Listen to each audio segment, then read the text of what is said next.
Good morning to morning coffee.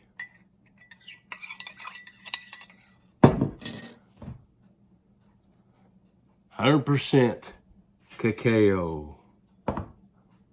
Last few days I've talked about filling stations, gas stations, service stations was another way to call it.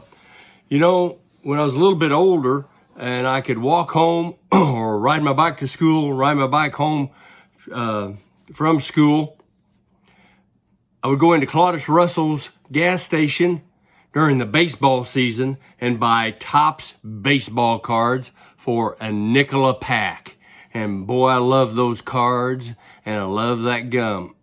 My dad worked in a factory up on the square. Actually, the dress factory was up on the square on the east side. And I would walk into the cutting room where they spread the material and cut the material for the dresses. And Dad would give me a nickel up there. And if I didn't go to Claudius Russell's, then I took that nickel and went to one or two, both of the Lockwood drugstores. We had a Lockwood drugstore on the north side of the square, I believe, and a Lockwood drugstore on the west side of the square. Well, if you look at my hat, another thing I'm going to talk about today is auto dealerships. Oh man, back in the 50s, I counted at least 7 auto dealerships in the county. Well, where did I get those? Not from here. I got them from a brochure about a show they always put on at Eastside School. And I also see a lot of ads for auto dealerships. And boy, they are beautiful ads. They're black and white, but they're beautiful. And it's in this book. You can get it from the Historical Society. Sometimes I call it the Hysterical Society, but it's a historical society, and that's at the library. However, the library's been closed. When it does open up, you can go up there and probably buy you a copy of that.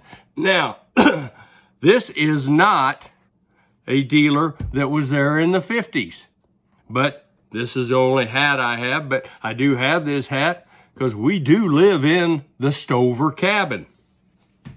I also have this hat. It's one of my favorite to work in, my Chevy truck hat.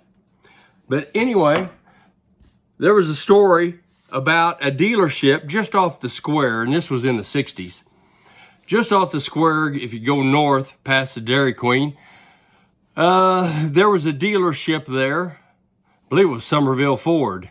Well, anyway, one of my buddies who actually lived in the house where Jim Burns lived. When the Burnses left town, there was a family called the Williams family that was there. I don't know if they were the first family that was there, but John was a year older than I was, and he got his license before I did.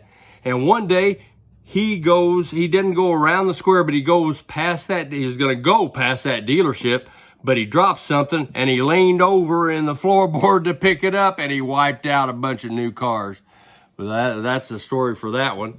Also, Somerville Ford built the building, I could be wrong about this, correct me if I'm wrong, built the building that Teffeltellers has right now. Well, I want you to think about all those dealerships. Yeah, come up with those today. Hopefully it brings back some memories. Well, thanks for being here on Morning Coffee. See you tomorrow.